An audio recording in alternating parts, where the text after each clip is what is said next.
Welcome back to another episode of Godwin Insights. We're glad to have Micaiah back with us. He was missing in our last episode, and he started with us, so we felt like there was someone missing. And anyway, glad that he's here with us. He brings something special when he's here. I'm Charles Daniel, and this is Josiah. And we've been looking at and talking about the value of human life, discussing what makes human life have value, the fact that it does have value, the impacts that the opinion that we have about the value of human life, all these things, how that they affect society and the politics behind it. And we've hit a little bit on that. And largely we've come to the conclusion that the only way to truly answer that question about the value of human life is to look at the Word of God and to believe that. The Scripture is the only place where we can really have a true definition and a true understanding of why people are special. Otherwise, we just have to go to how we have to look at it from a utilitarian perspective, how useful an individual is, how much value they have to another person, the value of an individual among the masses or the lack thereof. And this is not really what makes people have value. Human value is pent up in the Creator, God in heaven, that made man and that made them in his image and that values them. The value of man is largely dependent upon and connected with the value that God himself puts on man. So, I've looked at some things since, these are kind of notes that we've had, and I've actually added some notes. So I'm going to kind of read through some things that Josiah does not know that I have. There's no doubt that a little child has value as a human, but what about a baby? And if a baby has value, did this value start at birth or at some point in development prior to birth? In politics and public opinion, this question has suffered largely from the same dilemma as the age-old question: if a tree falls in the woods and no one is there to hear it, did it make any sound? Have y'all heard that before? Yes, I heard that. Have you heard that before? You have not heard that? So let's ask the question. If a tree falls in the woods and no one is there to hear it, did it make a sound? You think so? Mm-hmm. Okay. Well, I would say so too, but there's some folks that say that if no one's there to hear it, then all you have is the vibration that was produced by the falling, and no one actually was there to hear it, so there really was no sound. And I agree with you. I think if a tree fell, it would got sound, whether someone was there or not. Anyway, the discussion about whether or not a baby is significant before it's born is largely dependent upon that same idea. Is it truly a life if no one is there to see it? If we can't prove definitively by observation, can you really say that the child is there? Now, there is one thing that's true about this, whether we all see it or not, the mother knows. Now that's one of the things that kind of gets me with this whole discussion of whether a unborn baby has life or not. The mother knows. She feels the baby on the inside, and she can feel it moving. And later on, when the baby gets big enough, before it's born, you can see it and feel it yourself, though you're not pregnant. Men obviously are never going to have the experience of a woman having the baby on the inside, but there will still come a time when they can feel the child moving and actually observe it moving inside the belly, quite clearly showing that there is a life in there. Uh, the unborn baby is out of sight and cannot be heard. Does it really matter? And the unborn population has suffered from the convenient ignorance of people who did not want to know about thee. And I say that, and I'm going to read that again. The unborn population have suffered from the convenient ignorance of people who did not want to know about them. I think that a lot of people think that the right to abortion is actually a gaining of freedom and a gaining of rights for the mother, but it's really a lack or it's a taking away, there's a better word, taking away of rights from the unborn child. At least that's how I think of it. Yes, and that is, abortion is really what we're driving at. So say that again for us.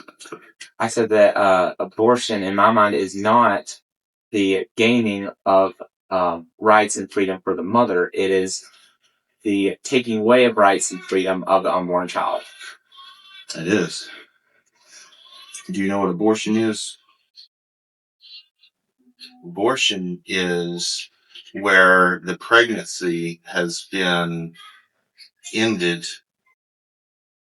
and it ends prematurely by the killing or the removal of the baby that's inside the mama. You haven't really used the term yet, but that's what he was getting at.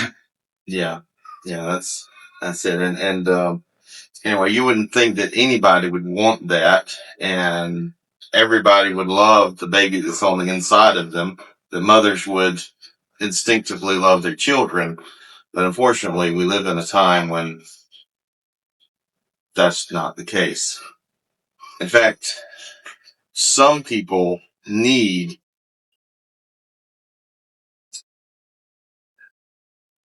the unborn to be unfeeling, disconnected, and inanimate substances without distinction or importance. They need that. I'll say that again. They need for the unborn, that's the unborn babies, the children in development in their womb, they need that they are unfeeling, disconnected, inanimate substances without distinction or importance. They need that. And I'm not saying that they actually need it in reality, but it's an emotional need that they have. They have put themselves in a situation where to acknowledge that this is more than just inanimate substance without distinction and importance. To say that it's more than that is to put on them the reality that they just took a life. And according to, I guess this is how you pronounce it, Gutschmatcher,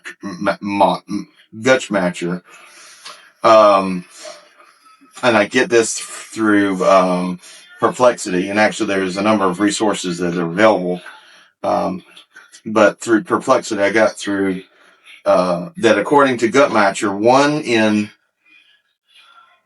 this is hard to believe what I'm about to read right here.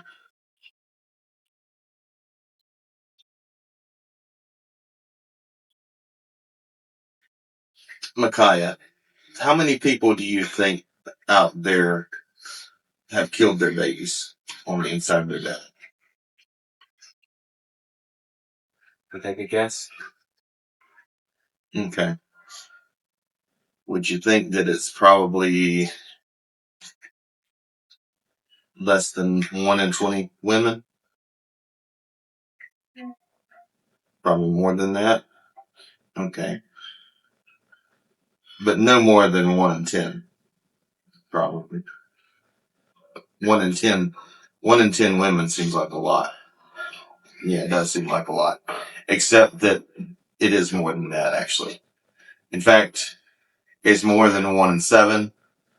According to this study, it's 1 in 4 women actually. Now this is in the United States. One, just shy of. It's more than 1 in 5. It's just shy of 1 in 4. About 1 in 4 women in the United States have had abortions. And I believe that the number is, globally, there's been 73 million abortions that occur every year. Now, you would think in a time such as this, where there is so much science proving the reality of life that exists in the mother's womb with the baby, you would think that people would see their unborn child in their belly, that they would see that and recognize it as a human being. If nothing else, that they've recognized that this child is alive. I mean, let me ask you, what you think? That an unborn child is alive, or is it not? When does a baby become alive? When it's born, or when it's in the belly? When it's born? Okay, so before it's born, it's not alive? Oh, it is alive. Okay, yeah. That is the correct answer. And how old are we? How old are you? You're 10. Okay. It's okay, buddy. Don't be so nervous. It's all right. Micaiah is 10 years old, and he's got this right that children are alive before they're born. They don't require birth in order for them to be alive. Do you remember when Isaiah was in the belly? Yeah, do you remember him moving around in there? It seemed like he was alive. Okay, yeah. And he is just as any other unborn child, a little human being, still in development, in what ought to be the safest place that anyone could be, in his mama's belly. But that's not the safest place for some babies. So again, the statistic is about 1 in 4 women. Again, this is per Perplexity through and I'll put it up on the screen so you can look at it just briefly, just sort of flash it up there. You can pause it if you want to read it. 24 to 25% will have had an abortion at some point in their life. That's staggering. Now, so babies, are they human beings? You think so? They are. They are. Okay, babies are human beings. All right, so if humans, people, mankind is made in the image of God, are babies? You think so? They are, Okay. So babies are made in the image of God, just like any other person. I mean, we all started that way. Their life has value. They're precious to God. We see time and again in the Gospels where children were coming up to Jesus. And, there's something about kids. You're a bit disorganized and unpredictable, and you can't really have perfect order with kids because kids are into everything. Kids are kids, and it makes life fun and joyous, and also a little bit of a headache at times. Kids cry, they get into stuff, they do things. So you can imagine the time of Christ when Jesus was, as the disciples would imagine, going through and conducting business, helping people. And children are brought to him or around him, and the disciples are shooing them away and saying, we don't need this distraction. And what did Jesus say? I didn't actually have this in here. He says, "Suffer the little children to come unto me. Such are such are those that enter of the kingdom of heaven." Suffer the little children. And then another time we see where Jesus was there, and there were those that were bringing the children to Jesus, the little children, that he might lay his hands on them. Again, the disciples were trying to push the people away. It's like, we don't need this. And Jesus then again had them come on to him and laid his hands on them and endorsed them. You took time for the little kids. And was it another occasion? They asked him who is the greatest in the kingdom? And Jesus took a little child. And I like this particular example. It says that he took a child, which implies that there were kids there around and available. It doesn't seem like he had to go find one. He took a child and he set it in his lap. Can you imagine a little kid, whoever that kid was, how special this must, to think that he could look back in his life and say, I sat in the lap of Jesus Christ. And see, Jesus set him on his lap and used him as, I guess it was, I don't know if it said it was specific him or her, just a child. But anyway, set him on his lap as an example that this was how we ought to be. Anyway, children are special. The Lord takes notice of children, and sometimes I think we take ourselves a little bit too seriously. And I realized we didn't even get to the text. I've got some passages to consider, but it looks like we're going to have to get to that Thursday. I did tell Josiah in advance of this, I said, this is going to be a little bit more involved, more of a serious topic today.